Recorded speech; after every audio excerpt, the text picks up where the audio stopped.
പരിശുദ്ധ കുർബാന അല്ലെങ്കിൽ തിരുനാളുകൾ അല്ലെങ്കിൽ കൂദാശകൾ എന്ന് പറയുന്നത് അത് കർത്താവിൻ്റേതാണ്, അത് നമ്മുടേതല്ല. അത് കർത്താവ് ഇറങ്ങി വരുന്നതാണ്. മറ്റ് മതസ്ഥരുടെ പ്രാർത്ഥനകളിൽ ക്കാളും വ്യത്യസ്തമാണ്.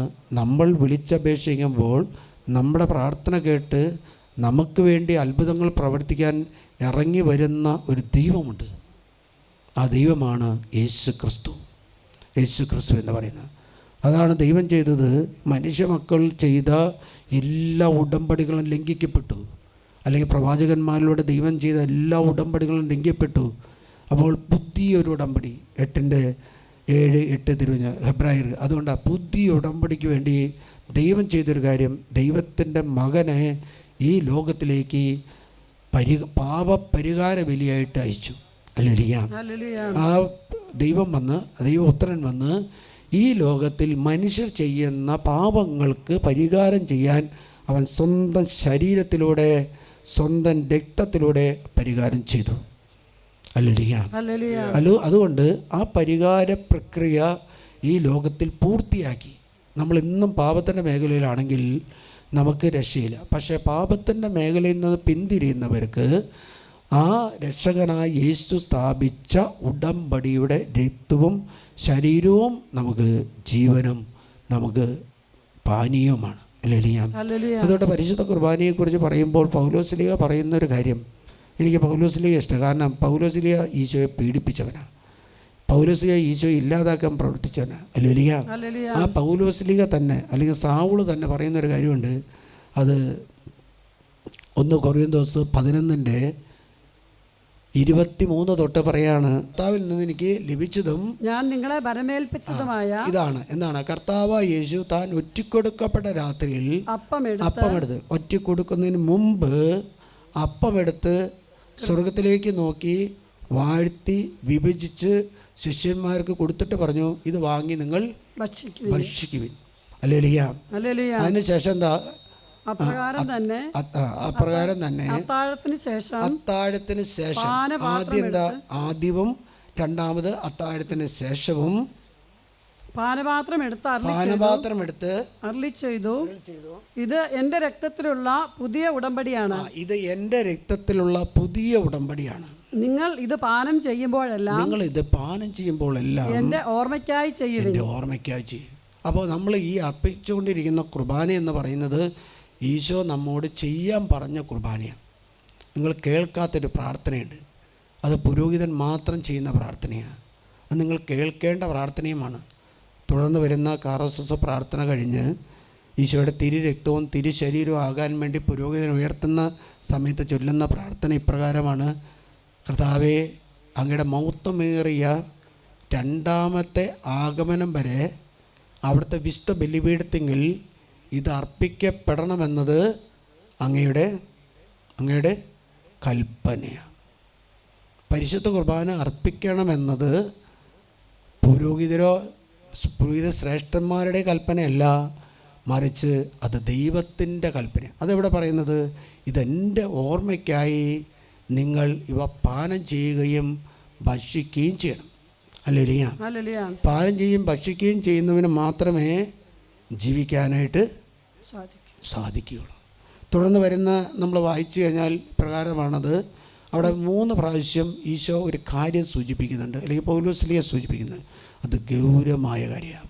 പള്ളിയും പള്ളിയുടെ പരിസരവും അല്ലെങ്കിൽ നമ്മുടെ ശരീരവും നമ്മുടെ ഹൃദയവും നമ്മുടെ കുടുംബവും വിശുദ്ധമായിട്ട് സൂക്ഷിക്കേണ്ട ആവശ്യകതയെക്കുറിച്ചാണ് പൗലോസ്ലീഹ പറയുന്നത്. നമ്മുടെ വീടുകളെല്ലാം പുരോഹിതർ വന്ന് വെഞ്ചരിക്കുന്നത് എന്തിനാണെന്ന് വെച്ചാൽ, പുരോഹിതർക്ക് പണിയില്ലാത്തത് കൊണ്ടല്ല, ജോലിയില്ലാത്തത് കൊണ്ടല്ല. നമ്മൾ താമസിക്കുന്ന നമ്മുടെ ഭവനം അത് നമ്മുടെ ദേവാലയമാണ്. അത് എൻ്റെ ശരീരമാകുന്ന നിങ്ങളുടെ ശരീരമാകുന്ന ദേവാലയങ്ങൾ വസിക്കാനുള്ള ഒരു സ്ഥലമാണ് നമ്മുടെ ഭവനങ്ങൾ. ആ ഭവനങ്ങൾ സാധാരണ മണ്ണുകൊണ്ടോ കല്ലുകൊണ്ടോ ഇഷ്ടിക കൊണ്ടോ അല്ലെങ്കിൽ മെറ്റൽ കൊണ്ടോ അല്ലെങ്കിൽ സിമെൻറ്റ് കൊണ്ട് പണിതത് മാത്രമല്ല ആകാൻ. പക്ഷേ അത് വെഞ്ചരിച്ച് ആ വെഞ്ചരിച്ച സ്ഥലത്താണ് വിശുദ്ധരായ മക്കൾ ജീവിക്കേണ്ടത്. ഹല്ലേലൂയ. അതുകൊണ്ട് ഇപ്രകാരം പറയുന്നത് 11:27 പറയാണ്, പൗലോസ്ലീഹ തുടങ്ങാണ്, ആരെങ്കിലും അയോഗ്യതയോടുകൂടി കർത്താവിന്റെ അപ്പം ഭക്ഷിക്കുകയും. കർത്താവിൻ്റെ അപ്പം. അപ്പോൾ അച്ഛൻ അർപ്പിക്കുന്ന ബലി എന്ന് പറയുന്നത് അത് കർത്താവിൻ്റെ അപ്പം എന്നാണ് പൗലോസ്ലീഹ പറയുന്നത്. അത് ദൈവം വെളിപ്പെടുത്തി കൊടുത്ത കാര്യമാണ്. ഹല്ലേലൂയ. അതുകൊണ്ട് പ്രകാരമാണ് യൗവനത്തിലെ പാവം ഓർക്കരുത് എന്ന് പറയുന്ന സങ്കീർത്തൻ്റെ ഒരു പ്രാർത്ഥനയുണ്ട്. എൻ്റെ യൗവനത്തിലെ പാവം ഓർക്കരുത്. പാവം എല്ലാം ചെയ്യുന്നത് എപ്പോഴാണ് വെച്ചാൽ യൗവനത്തിലാണ്, നമ്മുടെ ശരീരത്തിൻ്റെ തിളപ്പിലാണ് പാപം ചെയ്യുന്നത്.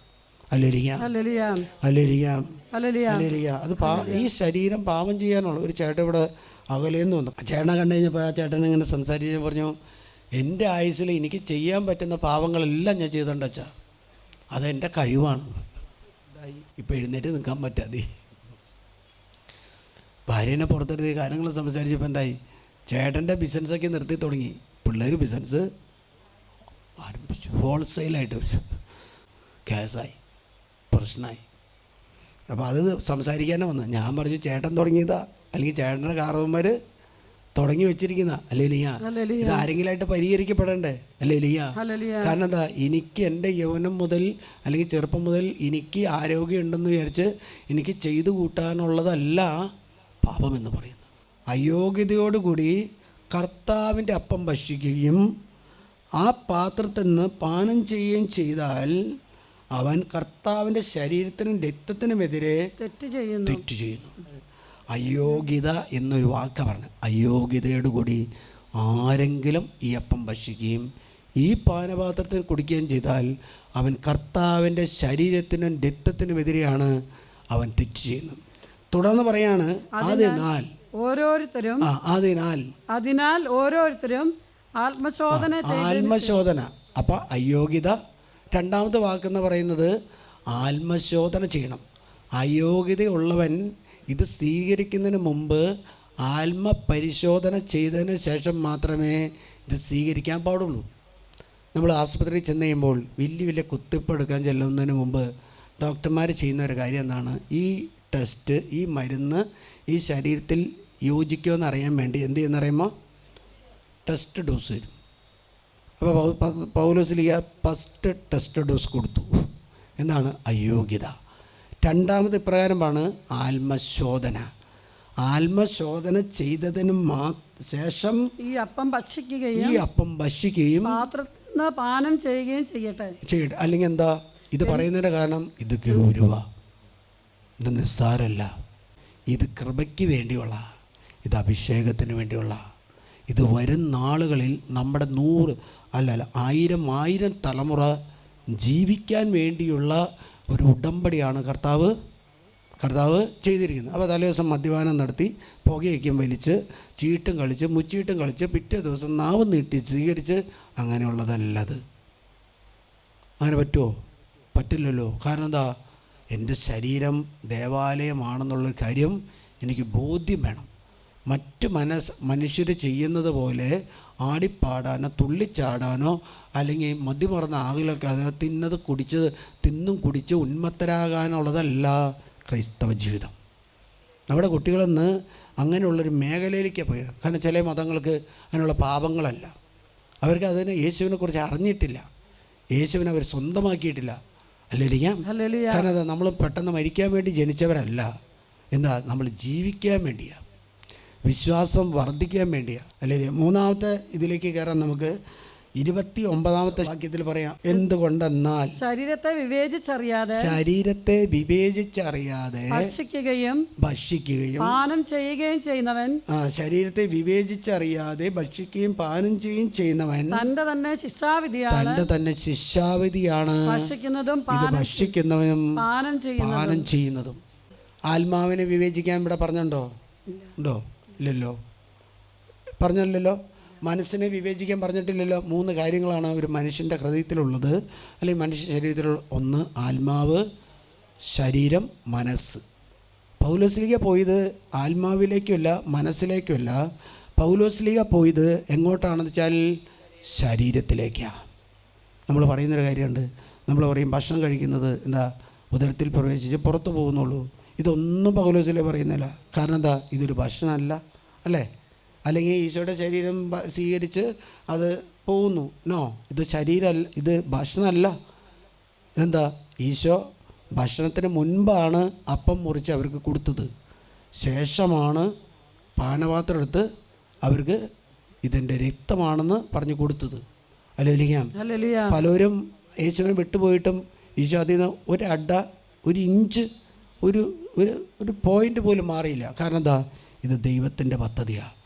മനുഷ്യർ സ്വർഗത്തിൽ എത്തിച്ചേരണമെങ്കിൽ, ദൈവത്തിൻ്റെ തിരുമുഖം കാണണമെങ്കിൽ ഈ ശരീരം നമ്മൾ ഭക്ഷിക്കുകയും ഈ രക്തം നമ്മൾ പാനം ചെയ്യണം. അതുകൊണ്ട് ഇപ്രകാരം പറയാണ്, ഈ ശരീരത്തെ വിവേചിച്ചറിയാതെ. അപ്പോൾ ഇന്നലെ ചെയ്തതെല്ലാം ഞാൻ നോക്കണം ഇന്ന് കുർബാന സ്വീകരിക്കണമെങ്കിൽ, അല്ലേ?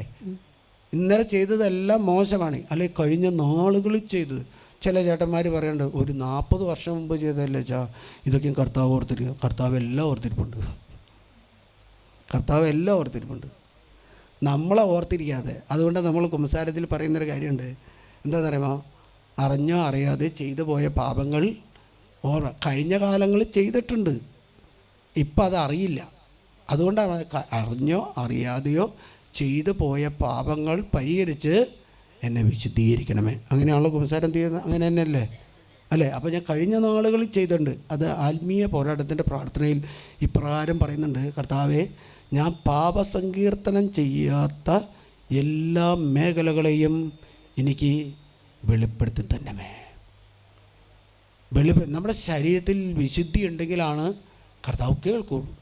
നിങ്ങൾ സ്വർണം മേടിക്കാൻ പോണ്, സ്വർണം തരുന്ന സമയത്ത് ആൾ പറയാ 75,000 കണ്ടാണ് അല്ലേ ഒരു പവന്. 75,000 രൂപയ്ക്ക് മേടിച്ചിട്ട് പറയാ ഇതിൽ അല്പം അഴുക്കുണ്ട് കേട്ടോ എന്ന് പറഞ്ഞാൽ നിങ്ങളെന്ത് പറയും?